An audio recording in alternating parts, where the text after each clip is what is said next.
सतनाम श्री वाहिगुरु साहिब जी।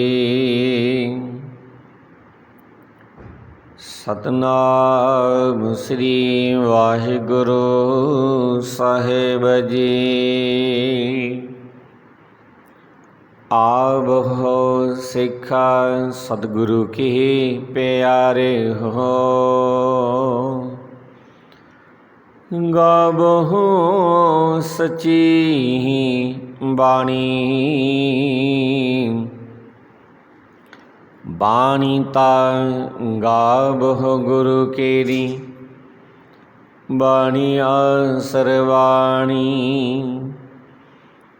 जिन कौ नदर कर्म होवै, हृदय तिन समाणी। पीबहु अमृत सदा रहो हर रंग, जपहु सारंग पाणी। कहै नानक सदा गावहु, एह सची बाणी। परम सत्कारयोग सतगुरां दी साजी निबाजी, गुरु प्यारी गुरु सवारी गुरु दा खास रूप सत्संग जीओ। आप सरबत सिख संगत धनता दे योग है, बधाई दी पात्र है समुची सिख संगत। जो आप जी ने सतगुरां दी रहमत सदका, सतगुरां दी अपार कृपा सदका अमृत वेले उठ के तन का इशनान करके गुरु दरबार दियां हाजरियां भरियां ने। सो आप सरबत सिख संगत का बहुत बहुत धन्यवाद किया जाता है जी। सो आओ गुरु प्यारिओ, रल मिल के सतगुरां दी पवित्र बाणी दी विचार दे नाल सांझ पाइए। अज दी इन्हां वचनां दे नाल सतगुरु सानू की बख्शिश करदे ने। गौड़ी महला पहला। दूजी माया जगत चितवास, काम क्रोध अहंकार विनाश। सतगुरु नानक देव महाराज साहिब शब्द की शुरुआत इन्हां बचनां दे द्वारा करते हैं। दूजी माया जगत चितवास। दूजी का भाव हुंदा सत्संग जी, दूजा मनपन पैदा करने वाली, मेर तेर पैदा करने वाली, परमात्मा तो बिथ बनाउण वाली, उहनूं कहंदे ने दूजी। जगत चित्त का भाव हुंदा है जगदे जीवां दे मनां दे विच। विनाश का भाव हुंदा है आत्मक जीवन की तबाही।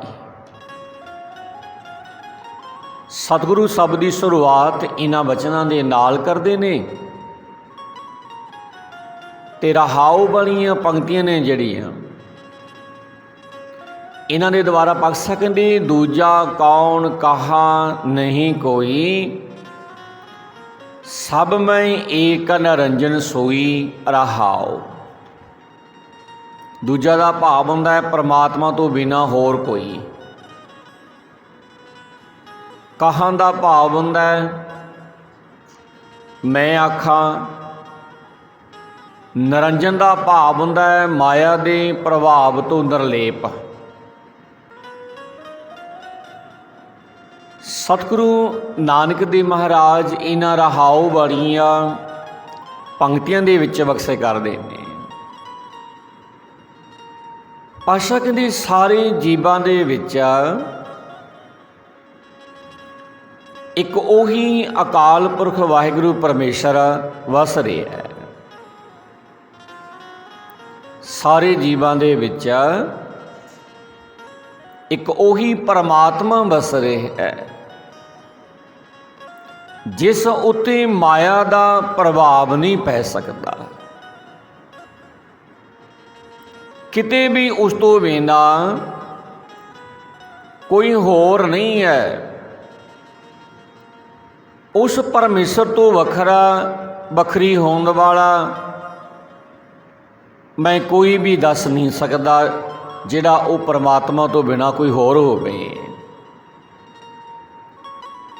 ते सब की शुरुआत गुरु पातशाह करते नहीं कि दूजी माया जगत चित वास, काम क्रोध अहंकार विनाश। सतगुरु कहते परमात्मा तो विथ पाउण वाली परमात्मा की माया ही है जिसने जग दे जीवां दे मनां दे विच अपना टिकाणा बनाया होया है। ये परमात्मा तो विथ पाउण वाली है। ते इस माया तो पैदा हुए काम क्रोध अहंकार आदिक विकार जीवां दे आत्मक जीवन का नाश कर दिंदे ने। इस माया तो पैदा होंदे ने। इस माया के कारण मनुख के अंदर हंकार पैदा हो जाता है, लोभ पैदा हो जाता। ते ये विकार जीवां दे आत्मक जीवन का नाश कर दिंदे ने। सतगुरु कहते दूजी दुरमत आखै दोए आवै जाए मर दूजा होए। सतगुरु नानक देव महाराज कहते परमात्मा तो विथ पैदा करने वाली माया के कारण ही मनुख की भैड़ी मत मनुख नूं दसदी रहिंदी है कि माया की हस्ती परमात्मा तो वखरी है। परमात्मा तो विथ पैदा करने वाली माया के कारण ही मनुख की भैड़ी मत मनुख नूं दसदी रहिंदी है कि माया की हस्ती परमेश्वर तो वखरी है। ते इस माड़ी सिक्ख्या दे असर हेठ खोटी मत के असर हेठ ये जीव जमदा मरदा जमदा मरदा रहिंदा है। इस तरह आत्मक मौते मर के परमात्मा तो विथ ते हो जाता है, परमात्मा तो दूर हो जाता है खोटी मत के कारण। पातशाह कहंदे धरन गगन न देखो दोए नारी पुरख सबाई लोए। सतगुरु कहंदे पर मैं तां धरती आकाश दे विच इस्त्री पुरख दे विच सारी सृष्टि दे विच किते भी परमात्मा तो बिना कोई होर हस्ती नहीं वेखदा। मैनूं सारियां दे विच मैं जिधर भी वेखदा हाँ उधर ही मैनूं परमात्मा दिसदा है। जे मैं धरती दे वल वेखदा हाँ तां धरती दे विच भी परमात्मा बसदा नज़र आउंदा है। जे मेरी आकाश दे वल निगाह जांदी है तां आकाश दे विच भी परमात्मा बसदा नज़र आउंदा है। जे मैं किसी इस्त्री पुरुष दे वाले वेखदा हाँ ਉਹਨਾਂ ਦੇ ਵਿੱਚ ਵੀ ਮੈਨੂੰ ਪਰਮਾਤਮਾ ਵਸਦਾ ਨਜ਼ਰ ਆਉਂਦਾ ਹੈ ਤੇ ਮੈਨੂੰ ਕਿਤੇ ਵੀ ਪਰਮਾਤਮਾ ਤੋਂ ਬਿਨਾਂ ਹੋਰ ਕੁਝ ਦਿਸਦਾ ਹੀ ਨਹੀਂ। ਅੱਗੇ ਸਤਿਗੁਰੂ ਨਾਨਕ ਦੇਵ ਮਹਾਰਾਜ ਸਾਹਿਬ ਫਿਰ ਬਖਸ਼ ਕਰਦੇ ਨੇ। ਪਾਤਸ਼ਾਹ ਕਹਿੰਦੇ ਰੱਬ ਸੱਸ ਦੇਖੋ ਦੀਪਕ ਉਜਿਆਲਾ, ਸਰਬ ਨਿਰੰਤਰ ਪ੍ਰੀਤਮ ਵਾਲਾ। ਸਤਿਗੁਰੂ ਕਹਿੰਦੇ ਮੈਂ ਸੂਰਜ ਚੰਦਰਮਾ ਇਹਨਾਂ ਸ੍ਰਿਸ਼ਟੀ ਦੇ ਦੀਵਿਆਂ ਦਾ ਚਾਨਣ ਤੱਕਦਾ। ਇਹ ਚਾਨਣ ਕਰਨ ਵਾਲੇ ਦੀਵੇ ਨੇ ਸ੍ਰਿਸ਼ਟੀ ਦੇ, ਸੂਰਜ ਔਰ ਚੰਦਰਮਾ। ਤੇ ਸਾਰਿਆਂ ਦੇ ਅੰਦਰ ਇੱਕ ਰਸ ਮੈਨੂੰ ਸਦਾ ਜ਼ੁਬਾਨ ਪ੍ਰੀਤਮ ਪਰਮੇਸ਼ਰ ਦਿਸ ਰਿਹਾ ਇਹਨਾਂ ਦੇ ਵਿੱਚ ਵੀ। ਜਦੋਂ ਇਹਨਾਂ ਦੇ ਵੱਲ ਮੈਂ ਤੱਕਦਾ ਹਾਂ, ਕਰ ਕਿਰਪਾ ਮੇਰਾ ਚਿਤ ਲਾਇਆ, ਸਤਿਗੁਰ ਮੋਕੋ ਏਕ ਬੁਝਾਇਆ। ਕਰ ਦਾ ਭਾਵ ਹੁੰਦਾ ਹੈ ਕਰਕੇ, ਸਤਿਗੁਰ ਦਾ ਭਾਵ ਹੁੰਦਾ ਹੈ ਸਤਿਗੁਰੂ ਨੇ, ਮੋਕੋ ਦਾ ਭਾਵ ਹੁੰਦਾ ਹੈ ਮੈਨੂੰ। ਸਤਿਗੁਰੂ ਕਹਿੰਦੇ ਸਤਿਗੁਰੂ ਨੇ ਮਿਹਰ ਕਰਕੇ ਮੇਰਾ ਚਿੱਤ ਪਰਮੇਸ਼ਰ ਦੇ ਚਰਨਾਂ ਦੇ ਵਿੱਚ ਜੋੜ ਦਿੱਤਾ ਹੈ। ਸਤਿਗੁਰੂ ਨੇ ਕਿਰਪਾ ਕੀਤੀ ਤੇ ਮੇਰੇ ਮਨ ਨੂੰ ਪਰਮਾਤਮਾ ਦੇ ਚਰਨਾਂ ਦੇ ਵਿੱਚ ਜੋੜ ਦਿੱਤਾ ਤੇ ਮੈਨੂੰ ਇਹ ਸਮਝ ਦੇ ਦਿੱਤੀ ਕਿ ਹਰ ਥਾਂ ਇੱਕ ਪਰਮਾਤਮਾ ਹੀ ਵਸ ਰਿਹਾ ਹੈ। ਇੱਕ ਪਰਮਾਤਮਾ ਹੀ ਸਭ ਥਾਵਾਂ ਤੇ ਵਿਆਪਕ ਹੋ ਰਿਹਾ ਹੈ। ਪਾਤਸ਼ਾਹ ਕਹਿੰਦੀ ਏਕ ਨਿਰੰਜਨ ਗੁਰਮੁਖ ਜਾਤਾ, ਦੂਜਾ ਮਾਰ ਸ਼ਬਦ ਪਛਾਤਾ।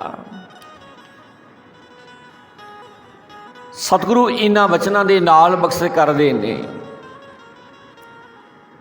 ਪਾਤਸ਼ਾਹ ਕਹਿੰਦੇ ਜਿਹੜਾ ਮਨੁੱਖ ਗੁਰੂ ਦੇ ਸਨਮੁਖ ਹੁੰਦਾ ਹੈ ਨਾ,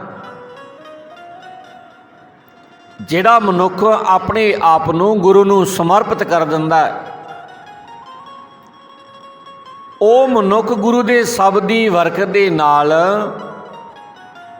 ਆਪਣੇ ਅੰਦਰੋਂ ਪਰਮਾਤਮਾ ਦੇ ਨਾਲੋਂ ਵਖਰੇਵਾਂ ਮੁਕਾ ਕੇ ਪਰਮਾਤਮਾ ਦੀ ਹੋਂਦ ਨੂੰ ਪਛਾਣ ਲੈਂਦਾ ਤੇ ਇਹ ਜਾਣ ਲੈਂਦਾ ਹੈ ਕਿ ਇੱਕ ਨਿਰੰਜਨ ਹੀ, ਇੱਕ ਪਰਮਾਤਮਾ ਹੀ ਹਰ ਥਾਂ 'ਤੇ ਮੌਜੂਦ ਹੈ। ਇਹ ਸ਼ਬਦ ਉਹ ਪਛਾਣਦਾ ਇਸ ਗੱਲ ਨੂੰ ਜਿਹੜਾ ਮਨੁੱਖ ਗੁਰੂ ਨੂੰ ਸਮਰਪਿਤ ਹੋ ਜਾਂਦਾ ਹੈ। ਅੱਗੇ ਸ੍ਰੀ ਗੁਰੂ ਨਾਨਕ ਦੇਵ ਮਹਾਰਾਜ ਫਿਰ ਬਖਸ਼ੇ ਕਰਦੇ ਨੇ।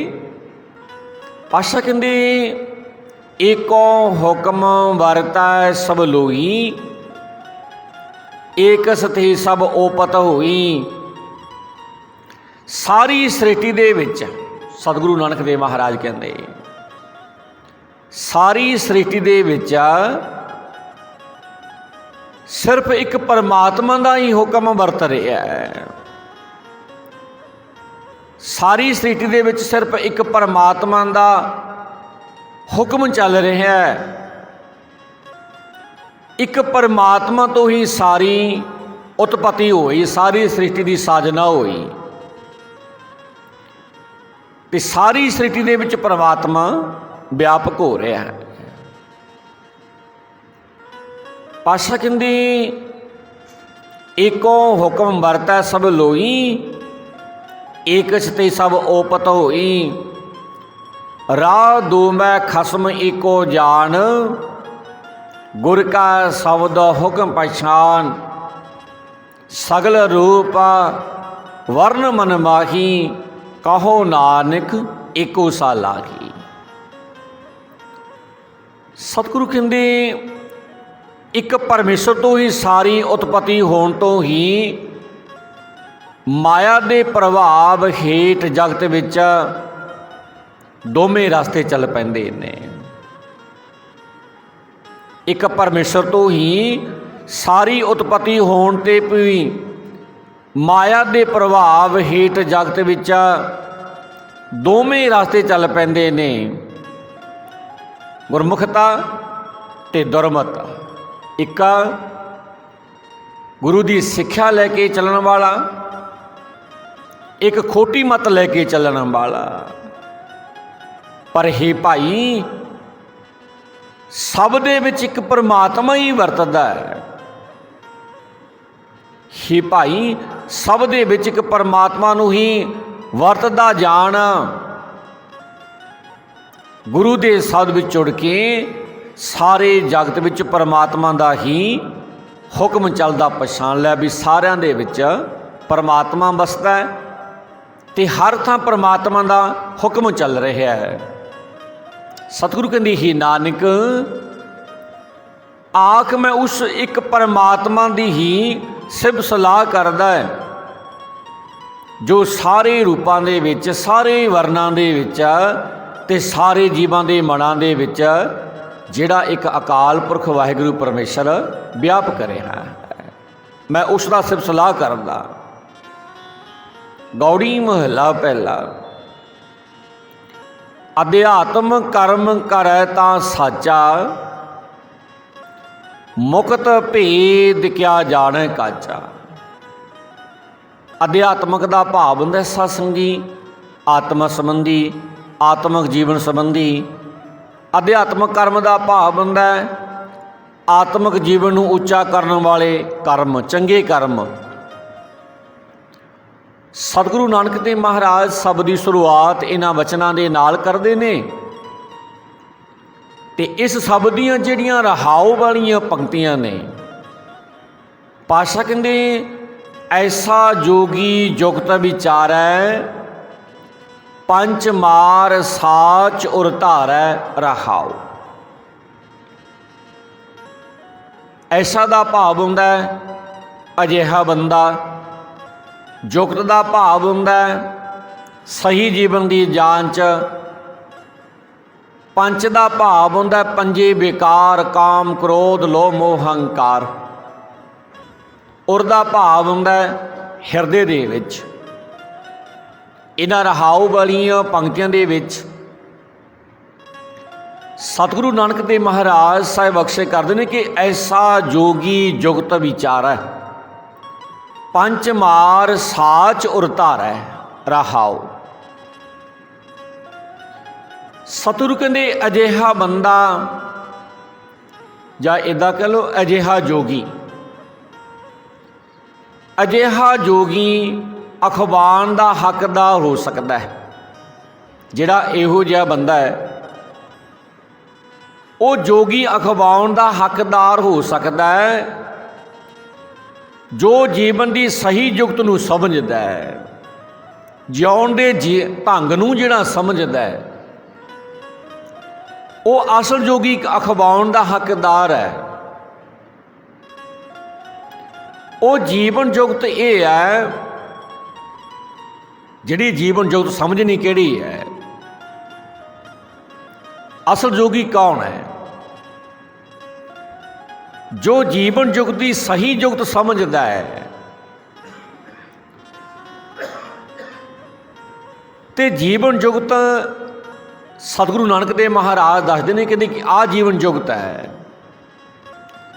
ਪਾਤਸ਼ਾਹ ਕਹਿੰਦੇ ਜਿਹੜਾ ਬੰਦਾ ਪੰਜੇ ਚੋਰਾਂ ਨੂੰ, ਪੰਜੇ ਡਾਕੂਆਂ ਨੂੰ, ਪੰਜੇ ਵਿਕਾਰਾਂ ਨੂੰ ਮਾਰ ਕੇ ਸਦਾ ਕਾਇਮ ਰਹਿਣ ਵਾਲੇ ਪਰਮਾਤਮਾ ਦੀ ਯਾਦ ਨੂੰ ਆਪਣੇ ਹਿਰਦੇ ਵਿੱਚ ਟਿਕਾਉਂਦਾ ਹੈ, ਉਹ ਅਸਲ ਜੋਗੀ ਅਖਵਾਉਣ ਦਾ ਹੱਕਦਾਰ ਹੈ। ਤੇ ਜੀਵਨ ਜੁਗਤਾ ਇਹ ਹੈ ਉਹਦੇ ਵਾਸਤੇ ਜਿਹੜਾ ਆਹ ਪੰਜੇ ਵਿਕਾਰਾਂ ਨੂੰ ਮਾਰ ਕੇ ਸਦਾ ਕਾਇਮ ਰਹਿਣ ਵਾਲੇ ਪਰਮਾਤਮਾ ਨੂੰ ਯਾਦ ਕਰਦਾ ਰਹਿੰਦਾ, ਆਪਣੇ ਹਿਰਦੇ ਵਿੱਚ ਟਿਕਾਉਂਦਾ ਹੈ, ਉਹ ਅਸਲ ਜੋਗੀ ਖਵਾਉਣ ਦਾ ਹੱਕਦਾਰ ਹੈ। ਤੇ ਸਭ ਦੀ ਸ਼ੁਰੂਆਤ ਗੁਰੂ ਪਾਤਸ਼ਾਹ ਕਰਦੇ ਨੇ ਕਿ ਅਧਿਆਤਮ ਕਰਮ ਕਰੈ ਤਾਂ ਸਾਚਾ, ਮੁਕਤ ਭੇਦ ਕਿਆ ਜਾਣੈ ਕਾਚਾ। ਸਤਿਗੁਰੂ ਨਾਨਕ ਦੇਵ ਮਹਾਰਾਜ ਸਭ ਦੀ ਸ਼ੁਰੂਆਤ ਕਰਦੇ ਨੇ ਇਹਨਾਂ ਵਚਨਾਂ ਦੇ ਨਾਲ ਪਾਸ਼ਾ ਕਹਿੰਦੇ ਜਦੋਂ ਮਨੁੱਖ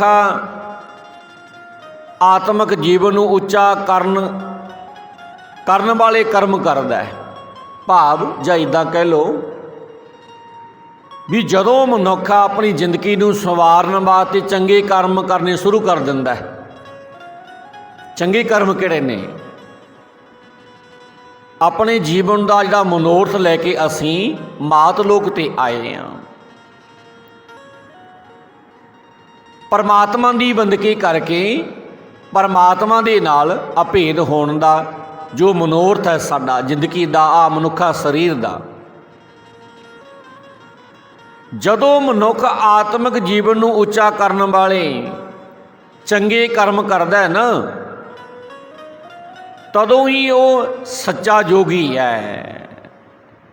ਅਸਲ ਜੋਗੀ ਉਹ ਹੈ ਜਿਹੜਾ ਆਪਣੇ ਜੀਵਨ ਨੂੰ ਸੋਹਣਾ ਬਣਾਉਣ ਵਾਸਤੇ ਚੰਗੇ ਕਰਮ ਕਰਦਾ ਹੈ ਜਿਹੜਾ। ਪਰ ਜਿਸ ਦਾ ਮਨ ਵਿਕਾਰਾਂ ਦੇ ਟਾਕਰੇ 'ਤੇ ਕਮਜ਼ੋਰ ਹੈ, ਜਿਹਦਾ ਮਨ ਆ ਪੰਜੇ ਵਿਕਾਰਾਂ ਦੇ ਟਾਕਰੇ ਦੇ ਟਾਕਰਾ ਨਹੀਂ ਕਰ ਸਕਦਾ, ਜਿਹਦਾ ਮਨ ਉਹ ਵਿਕਾਰਾਂ ਤੋਂ ਖਲਾਸੀ ਹਾਸਲ ਕਰਨ ਦੇ ਭੇਦ ਨੂੰ ਸਤਿਗੁਰੂ ਨਾਨਕ ਦੇਵ ਮਹਾਰਾਜ ਕਹਿੰਦੇ ਕੁਛ ਨਹੀਂ ਜਾਣਦਾ, ਉਹ ਨਹੀਂ ਕੁਝ ਜਾਣ ਸਕਦਾ। ਪਾਤਸ਼ਾਹ ਕਹਿੰਦੇ ਜਿਸ ਕੈ ਅੰਤਰ ਸਾਚ ਵਿਸਾਵੈ, ਜਿਸ ਕੇ ਅੰतर साच विसावै जोग जुगत की कीमत पावै। जिस मनुख दे अंदर परमात्मा अपना नाम विसाउंदा है, जिस मनुख दे अंदर परमात्मा कृपा करके अपना सदातर नाम विसाउंदा है, ਉਹ ਮਨੁੱਖ उस परमात्मा ਦੀ मिलाप ਦੀ जुगत ਦੀ कदर ਨੂੰ ਪਛਾਣਦਾ है। पातशाह कहते एक शब्द एक भिखिया मांगै, रब सत एको ग्रह उद्याना, करनी की कीरता कर्म समान है। सतगुरु कहते जिस मनुख दे अंदर परमात्मा अपना नाम सदा वसाउंदा है ना, ਉਹ ਮਨੁੱਖ ਪਰਮਾਤਮਾ ਦੀ ਮਿਲਾਪ ਦੀ ਜੁਗਤ ਨੂੰ ਪਛਾਣਦਾ ਹੈ। ਤਪਸ ਠੰਡ ਭਾਵ ਕਿਸੇ ਵੱਲੋਂ ਨਰਾਦਰੀ ਜਾਂ ਆਦਰ,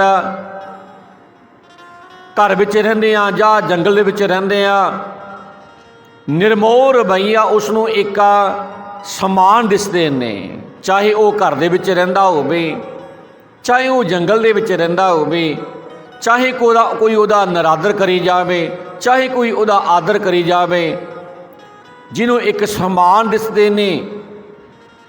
ਪਰਮਾਤਮਾ ਦੀ ਸਿਫਤ ਸਲਾਹ ਰੂਪ ਕਰਨੀ ਉਸ ਦਾ ਸਮਾਨ ਸਧਾਰਨ ਕਰਮ ਨੇ। ਤੇ ਸਤਿਗੁਰੂ ਨਾਨਕ ਦੇਵ ਮਹਾਰਾਜ ਅੱਗੇ ਫਿਰ ਬਖਸ਼ੇ ਕਰਦੇ ਨੇ। ਪਾਤਸ਼ਾਹ ਕਹਿੰਦੇ ਏਕ ਸ਼ਬਦ ਇੱਕ ਭਿਖਿਆ ਮੰਗੈ, ਗਿਆਨ ਧਿਆਨ ਜੁਗਤ ਸੱਚ ਜਾਗੈ। ਸਤਿਗੁਰੂ ਕਹਿੰਦੇ ਦਰ ਦਰ ਤੇ ਰੋਟੀਆਂ ਮੰਗਣ ਦੇ ਥਾਂ ਤੇ ਉਹ ਜੋਗੀ ਗੁਰੂ ਦੇ ਦਰ ਤੋਂ ਪਰਮਾਤਮਾ ਦੀ ਸਿਫਤ ਸਲਾਹ ਦੀ ਬਾਣੀ ਦੀ ਖੈਰ ਮੰਗਦਾ, ਜਿਹੜਾ ਅਸਲ ਜੋਗੀ ਹੈ, ਜਿਹੜਾ ਜੀਵਨ ਜੁਗਤ ਨੂੰ ਸਮਝਦਾ ਹੈ।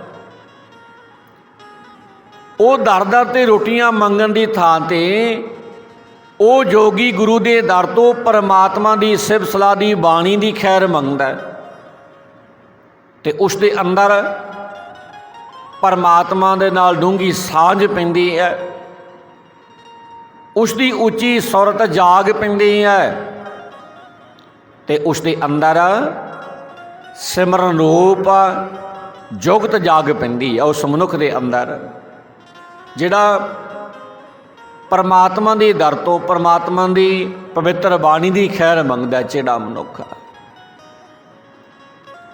ਪਾਤਸ਼ਾਹ ਕਹਿੰਦੇ ਭੈ ਰਚ ਰਹੇ ਨਾ ਬਾਹਰ ਜਾਏ, ਕੀਮਤ ਕੌਣ ਰਹਿ ਲਿਵਲਾਏ। ਸਤਿਗੁਰੂ ਨਾਨਕ ਦੇਵ ਮਹਾਰਾਜ ਇਹਨਾਂ ਵਚਨਾਂ ਦੇ ਨਾਲ ਬਖਸ਼ੇ ਕਰਦੇ ਨੇ ਪਾਤਸ਼ਾਹ ਕਹਿੰਦੇ ਉਹ ਜੋਗੀ ਸਦਾ ਪਰਮਾਤਮਾ ਦੇ ਡਰ ਅਦਬ ਦੇ ਵਿੱਚ ਲੀਨ ਰਹਿੰਦਾ ਹੈ, ਇਸ ਡਰ ਤੋਂ ਬਾਹਰ ਨਹੀਂ ਜਾਂਦਾ। ਤੇ ਅਜਿਹੇ ਜੋਗੀ ਦਾ ਕੌਣ ਮੁੱਲ ਪਾ ਸਕਦਾ? ਸਤਿਗੁਰੂ ਨਾਨਕ ਦੇਵ ਮਹਾਰਾਜ ਕਹਿੰਦੇ ਜਿਹੜਾ ਪਰਮਾਤਮਾ ਦੇ ਡਰ ਅਦਬ ਦੇ ਵਿੱਚ ਰਹਿੰਦਾ ਹੈ, ਉਹ ਸਦਾ ਪਰਮਾਤਮਾ ਦੇ ਚਰਨਾਂ ਵਿੱਚ ਆਪਣੀ ਸੁਰਤ ਨੂੰ ਜੋੜੀ ਰੱਖਦਾ, ਜਿਹੜਾ ਅਸਲ ਜੋਗੀ ਹੈ। ਅੱਗੇ ਸਤਿਗੁਰੂ ਨਾਨਕ ਦੇਵ ਮਹਾਰਾਜ ਫਿਰ ਬਖਸ਼ਿਸ਼ ਕਰਦੇ ਨੇ ਕਿ ਆਪੇ ਮੇਲੇ ਭਰਮ ਚੁਕਾਏ, ਗੁਰ ਪ੍ਰਸਾਦ ਪਰਮ ਪਦ ਪਾਏ। ਗੁਰ ਕੀ ਸੇਵਾ ਸੌ ਵਿਚਾਰ, ਹਉ ਮੈਂ ਮਾਰੇ ਕਰਨੀ ਸਾਰ। ਜਪ ਤਪ ਸੰਜਮ ਪਾਠ ਪੁਰਾਣ, ਕਹੋ ਨਾਨਕ ਅਪਰੰਪਰ ਮਾਨ। ਸਤਿਗੁਰੂ ਨਾਨਕ ਦੇਵ ਮਹਾਰਾਜ ਇਹਨਾਂ ਬਚਨਾਂ ਦੇ ਨਾਲ ਬਖਸ਼ਿਸ਼ ਕਰਦੇ ਨੇ। ਪਾਤਸ਼ਾਹ ਕਹਿੰਦੇ ਇਸ ਯੋਗ ਸਾਧਨਾ ਦੇ, ਇਹ ਯੋਗ ਸਾਧਨ ਦੇ ਹਨ ਤੇ ਕੁਝ ਸਵਾਰ ਨਹੀਂ ਸਕਦੇ। ਪਰਮੇਸ਼ਰ ਆਪ ਹੀ ਆਪਣੇ ਨਾਲ ਮਿਲਾਉਂਦਾ ਤੇ ਜੀਵ ਦੀ ਭਟਕਣਾ ਮੁਕਾਉਂਦਾ ਹੈ। ਗੁਰੂ ਦੀ ਕਿਰਪਾ ਦੇ ਨਾਲ ਮਨੁੱਖ ਸਭ ਤੋਂ ਉੱਚਾ ਆਤਮਿਕ ਜੀਵਨ ਦਰਜਾ ਪ੍ਰਾਪਤ ਕਰਦਾ ਹੈ। ਸਤਿਗੁਰੂ ਦੇ ਜਿਹੜਾ ਅਸਲ ਜੋਗੀ ਹੈ ਨਾ, ਅਸਲ ਜੋਗੀ ਗੁਰੂ ਦੀ ਦੱਸੀ ਸੇਵਾ ਕਰਦਾ ਹੈ, ਗੁਰੂ ਦੇ ਸ਼ਬਦ ਨੂੰ ਆਪਣੀ ਵਿਚਾਰ ਬਣਾਉਂਦਾ ਹੈ, ਹੰਕਾਰ ਨੂੰ ਆਪਣੇ ਅੰਦਰੋਂ ਮਾਰਦਾ ਹੈ। ਇਹ ਹੈ ਉਸ ਜੋਗੀ ਦੀ ਚੰਗੀ ਕਰਨੀ, ਸ੍ਰੇਸ਼ਟ ਕਰਨੀ। ਗੁਰੂ ਪਾਤਸ਼ਾਹ ਕਹਿੰਦੀ ਹੈ ਨਾਨਕ ਆਖ ਬੇਅੰਤ ਪਰਮੇਸ਼ਰ ਦੀ ਸਿਫਤ ਸਲਾਹ ਦੇ ਵਿੱਚ ਆਪਣੇ ਆਪ ਨੂੰ ਗਿਣਾਣਾ। ਇਹ ਜੋਗੀ ਦੇ ਜਪ ਤਪ ਸੰਜਮ ਪਾਠ, ਇਹੀ ਹੈ ਜੋਗੀ ਦਾ ਉਹ ਪ੍ਰਾਣ ਆਦਿਕ ਜੋ ਕੋਈ ਧਰਮ ਪੁਸਤਕ ਹੈ। ਅਸਲ ਜੋਗੀ ਦੀ ਸਤਿਗੁਰੂ ਨਾਨਕ ਦੇਵ ਮਹਾਰਾਜ ਕਹਿੰਦੇ ਇਹ ਨਿਸ਼ਾਨੀ ਹੈ। ਜਿਹੜਾ ਅਸਲ ਜੋਗੀ ਹੈ ਉਹ ਇਹ ਕਰਮ ਕਰਦਾ ਰਹਿੰਦਾ ਹੈ। ਇਹ ਸਨ ਬਚਨ ਸਤਿਗੁਰੂ ਨਾਨਕ ਦੇਵ ਮਹਾਰਾਜ ਸਾਹਿਬ ਜੀ ਦੇ।